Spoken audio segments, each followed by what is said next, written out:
بسم اللہ الرحمن الرحیم۔ السلام علیکم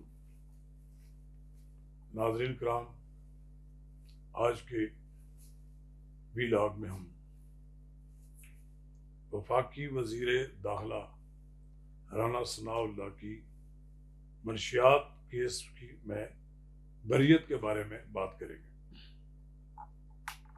یہ پاکستان کی سیاسی اور حکومتی زندگی میں اتنا بڑا کیس میں نے نہیں دیکھا کہ ایک شخص کے خلاف جو کہ ملک کی سیاست میں سرگرم عمل ہے، اس پر ایک حکومت نے محض اس لیے کہ اس کے خلاف کوئی اور کیس نہیں بن سکتا تھا، منشیات کا کیس ڈال دیا گیا۔ اس کیس میں ان کی بریت ہو گئی ہے۔ میں اس معاملے میں تفصیل کے ساتھ آپ کے ساتھ بات کروں گا۔ اگر آپ نے میرا یوٹیوب چینل اب تک سبسکرائب نہیں کیا تو برائے کرم اسے فوری طور پر سبسکرائب کریں، لائک کریں اور اب آپ کے ساتھ شیئر کریں۔ ناظرین کرام، 1 جولائی 2019 کی بات ہے۔ رانا ثناء اللہ فیصل آباد سے لاہور آ رہے تھے تو ان کو ANF کے لوگ گرفتار کر کے اپنے ہیڈ کوارٹر لے گئے۔ پھر 14-15 کلو ان پر ہیروئن ڈال دی گئی۔ یہ 70-72 سال کے بوڑھے شخص کو جیل کی سلاخوں کے پیچھے ڈال دیا گیا۔ پھر ان پر جتنے سختیاں کی جا سکتی تھی وہ سختیاں کی گئی۔ 6 ماہ قید کاٹی رانا ثناء اللہ۔ رانا ثناء اللہ کے جرم کیا ہے؟ کہا گیا کہ یہ منشیات کا کاروبار کرتے ہیں۔ ان کے خلاف کرپشن کا کوئی کیس نہیں بنتا تھا، ان کے خلاف کوئی اور گڑبڑ نہیں بنی، کوئی اور ایویڈنس نہیں ملی، تو پھر ایک سازش کی گئی رانا ثناء اللہ کے خلاف، ایک جھوٹا کیس بنایا گیا۔ اب وہی لوگ جو گواہ بنائے گئے عدالت میں منعرف ہو گئے، انہوں نے کہا جی ہمارے نام تو ویسے ہی ڈال دیے گئے، ہم نے کوئی ایسی چیز دیکھی نہیں کہ جو انہوں نے ان کی گاڑی سے برآمد کی ہو۔ بڑے کہا جاتا تھا، بڑے یہاں وہ آفریدی صاحب اور پھر وہ جو ANF کے سربراہ تھے، دعوے کرتے تھے کہ ہمارے پاس ویڈیو موجود ہے، ہمارے پاس یہ موجود ہے، وہ اتنا عرصہ گزرنے کے باوجود وہ عدالت میں کچھ نہیں پیش کر سکے۔ اب کسی نے کہا کہ یہ تو اپنے مقدمات کلیئر کروانے آئے ہوئے ہیں۔ بھائی کلیئر کیوں نہ کروائیں؟ رانا صاحب نے ٹھیک کہا، جب ان کے خلاف ایک جھوٹا مقدمہ ہے، کوئی چیز ثابت نہیں ہوتی تو عدالت سے رجوع کر سکتا ہے۔ یہ عدالت جو سزا دیتی ہے یہ سزا ختم بھی کر سکتی ہے اور بری بھی کر سکتی ہے۔ اگر کچھ تھا ANF کے پاس، اگر کچھ تھا عمران خان کی حکومت کے پاس، تو رانا ثناء اللہ کے خلاف ثابت کرتے۔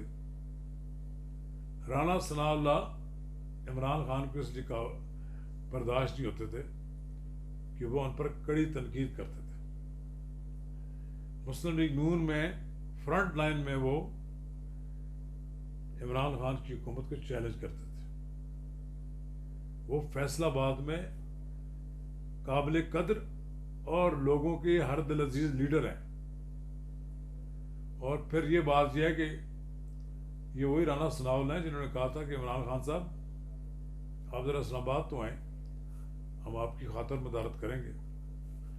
اور ان کے ڈر سے پہلے بھی عمران خان بنی گالہ نہیں گئے اور اب بھی پچھلے 1 مہینے سے زمان پارک میں مقیم ہیں۔ ان کو ڈر ہے کہ رانا ثناء اللہ ان کو گرفتار کروا دیں گے۔ ان کے خلاف بڑے مقدمات ان کے پاس تو پڑے ہوئے ہیں۔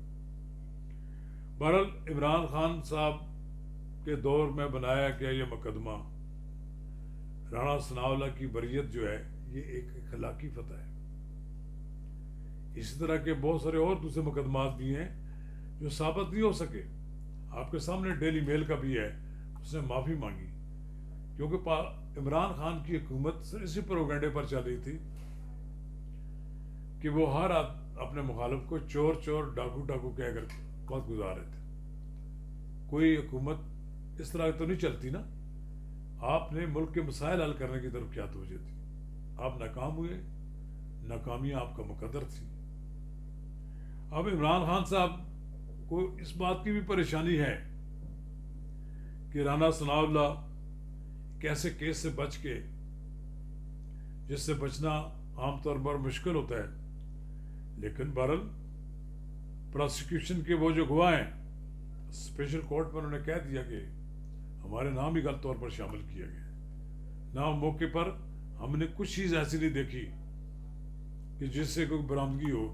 ویسے بھی عمران خان صاحب کا جو یہ عرصہ تھا اقتدار کا، اس عرصے میں کچھ چیز ہوتی ہے وہ ثابت کر کے لے آتے۔ ایک ایسے صاف ستھرے کردار کے مالک رانا ثناء اللہ، سیاسی لحاظ سے وہ ایک اگریسو لیڈر ہے، اس میں کوئی شک نہیں ہے، پیسے بھی نہیں ہیں، وہ اپنے سیاسی مخالفین سے دو دو ہاتھ کرنا جانتے ہیں۔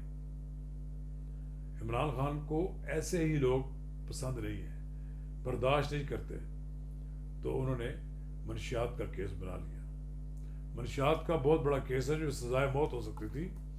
ماضی میں لوگوں نے چودھری ظہور اللہ کے خلاف بھینس چوری کرنے کا مقدمہ بنا دیا، کبھی کسی کے خلاف کچھ بنا لیتے ہیں لوگ۔ یہ سیاست میں اپنے مخالفین کو دبانے اور ریڈیکل کرنے کے لیے اس طرح کے مقدمے بنائے جاتے ہیں۔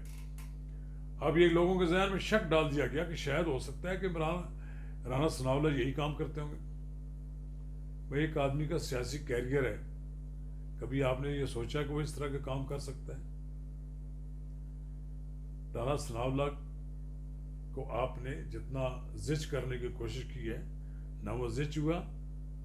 اس نے کوٹ لکھپت کی جیل میں جیل کاٹ کر دکھائی، مردوں کی طرح جیل کاٹ دکھائی، عدالت کے باوجود، جسے آکسیجن کی ضرورت پڑتی ہے، جسے ڈفرنٹ قسم کی دوائیوں کی ضرورت پڑتی ہے، وہ شخص دلیری کے ساتھ ڈٹا رہا، نواز شریف کا صف اول کا سپاہی کے طور پر رہا، آج وہ سرخرو ہو گیا۔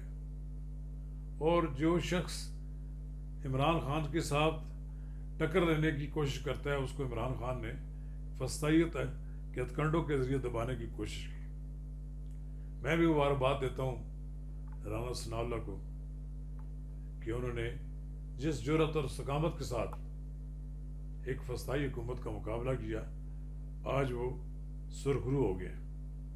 اللہ تعالیٰ انہیں ہمت اور حوصلہ دے اور اپنے قدموں پر کھڑے ہونے کی توفیق دے۔ شکریہ۔